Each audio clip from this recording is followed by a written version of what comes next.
So you've probably heard some wild takes about Japanese fashion. I mean, there's a ton of cliches that add a bit of mysticism to the whole scene that can be overblown.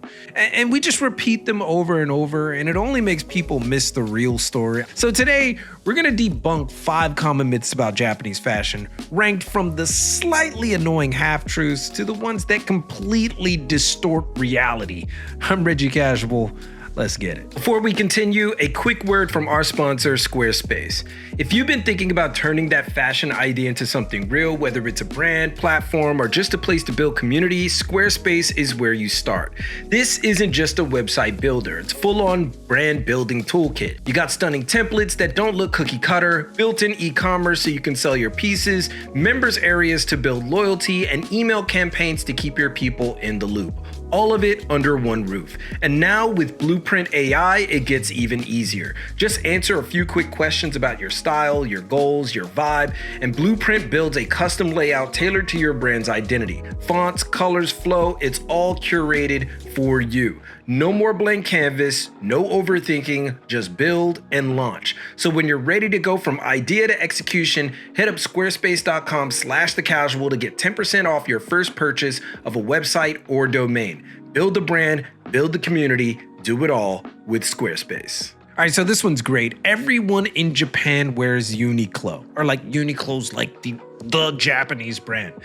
But yes, Uniqlo is everywhere. The stores are massive, the pricing is reasonable, and for many outside observers, it feels like the face of Japanese fashion. You can't argue with that. But the myth is thinking that all of Japan's style can be reduced to Uniqlo basics, because that's what they are. In reality, Uniqlo functions more like a filler brand. It's basic enough to round out high-end wardrobes and sturdy enough to serve as a starting point for building an identity that can grow into a more ambitious closet. And that's exactly how people use it. And that's why everyone from vintage seekers to salarymen to high-end consumers use it. Uniqlo is the shared layer. It's the neutral canvas that allows the rest of the wardrobe to shine, not something that you build an entire wardrobe off of, at least in Japan, because the truth of it is that Uniqlo's dominance is less about everyone dressing the same and more about a culture of layering, remixing, and patience. And that foundation role is what actually makes Uniqlo so powerful. It allows you to do those things without having to buy $100 t-shirts all the damn time. So the next one is Harajuku. Harajuku is still the scene. You need to go to Harajuku if you're going to Tokyo. Yeah. So Western media froze Harajuku in like the early 2000s when Shoichi Aoki's Fruits magazine made global waves. I think people still think that's Harajuku. And that's a myth, because the neon-drenched epicenter of youth rebellion of yesteryear is gone. It's over. It's replaced by tourists, fast fashion chains, restaurants, and cafes built for the gram, for TikTok. And does that mean Harajuku never mattered?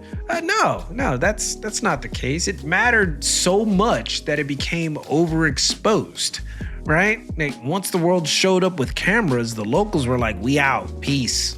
Except the people who've been living there for years, they still have property there if you go around those side streets. The real creative energy, I think, probably moved to Koenji for vintage, Shimokitazawa for indie thrift, and even Shimo now is becoming a bit overexposed itself. But then you still have Daikanyama for the minimalist lifestyle. Nobody really goes to Daikanyama unless you know to go to Daikanyama, and I'm not going to overexpose that, because that would be a travesty. As far as Harajuku is concerned, it's more memory than moment, right? That is, unless you know where to go for that classic vibe, which is in short supply, but it's still there in pockets. I mean, the myth survives that Harajuku is the place because of that dynamic and colorful past, but the kids who built the culture moved on years ago, as stated before. Or they just simply got too old to care about what it became, and they just did their own thing independently, which is more often the case than not. All right, so next up is Japan and denim. Like, Japan is all about denim, right? So this is kind of half true, half myth. because that's what we're doing. Japan does make some of the best denim in the world. We know this, but the myth is that Japan's entire fashion identity revolves around indigo jeans. That comes from the West's obsession with Okayama Mills, raw selvage, heritage revival, certain content creators that have covered it endlessly. Even myself, I blame myself. I'm not saying that it's a bad thing to cover it. I'm just saying that it makes it seem bigger than what it is. Denim in Japan is actually an expression of a larger philosophies like preservation through perfection or innovation. Some people say I should use innovation instead of perfection. So yeah, Japanese mills kept old shuttle looms alive when America threw them away or sold them. Yes, Japan obsesses over getting fades just right, but denim is just one part of how Japan treats clothing as cultural craft. Because there's a little bit of nuance to this. Denim in Japan today is cornered more by middle-aged consumers. Young Japanese people will frequently tell you, like, that's old guy stuff. And they're not wrong. In fact, I would garner to say that the most robust and active denim communities are arguably outside of Japan, where collectors and enthusiasts keep that hype alive. Seriously, these guys are getting like millions of views, hundreds of thousands of views outside of Japan talking about Japanese denim. That's a testament in and of itself. But that doesn't mean that denim isn't popular domestically. It absolutely is. But even among Japanese fashion enthusiasts, it's an acquired taste. It sits as a respected niche rather than a dominant identity. And yes, that includes Americana. All right, so next up we have the skinny thing. Yeah, like all Japanese fashion is for skinny people.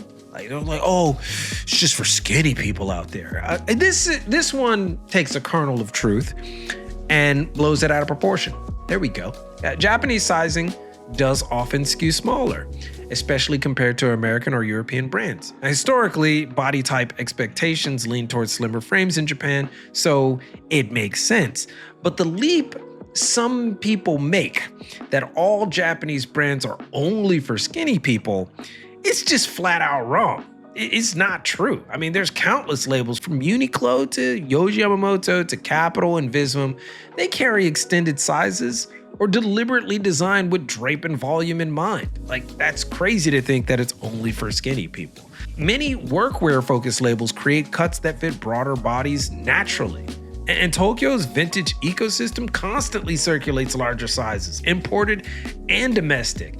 The reality is this. While some brands do prioritize smaller runs, Japan's fashion system is full of exceptions, creative tailoring, and oversized fits that defy the stereotype. I mean, I can't help you if you're like 6'8", 250 pounds. Like, you're gonna have a hard time anywhere you go. It's not just Japan. And finally, the last one, probably the one that annoys me the most personally. I dislike this. The Japan copies Western fashion criticism. Yeah, this is just really frustrating. So the story goes like this. Japan just mimics Western styles, right? That's the criticism. Americana, Ivy punk, streetwear, especially when it comes to like American fashion. So yeah, Japan has absorbed a lot of movements, but to say that it copies, it kind of erases what Japan does culturally when it does in fact absorb these movements. Because I would say that Japan doesn't just copy, it translates. They take an idea, obsess over its details, and then reinvent it until it becomes something totally new. It's still familiar, but it's new now, right? Like, think about that with denim, right? Like, America made it, but Japan innovated it so much that it's a completely different thing. Designers like Rei Kawakubo and Jun Takahashi, yeah, they didn't just copy European and Parisian fashion, they disrupted it, right? The myth that Japan copies the West survives because some people just can't always recognize innovation when it doesn't look like their own. But Japanese fashion has always been about ownership through reinterpretation. That's not copying, that's transformation. And quite often, a lot of people will say, well, the Japanese version is better. And Maybe I've been known to say that myself, is like, oh, I appreciate the Japanese version more, but that's all because of perspective. If you like the American version more, then fine. So there's some myths about Japanese fashion. I mean, this isn't, exhaustive, but it's not about Japan being better, it's just different. And the only reason we talk about it is because it gives us more context on something that we all like, that is fashion, rather than the final context delivered by another culture entirely. And also because Japanese fashion is so rarely covered, it may seem like I'm gassing it, or how the kids say, glazing it, which is disgusting. You guys, that's hilarious. But what do you think? Which of these myths do you hear the most, or which one kind of surprises you? Let it be known in the comments. For more on fashion, the industry, business, learning some stuff, join us on Patreon for extended breakdowns, classes, all that good stuff. Or if you just want to help us build bigger and better things, support us there. And be sure to like, subscribe, and turn on notifications if you found this valuable or entertaining to you. But most importantly, keep it locked right here for all of your info in international fashion, culture, and business from Tokyo, and keep it casual. Yoroshiku onegai shimasu. And I will see you all in a minute. Peace.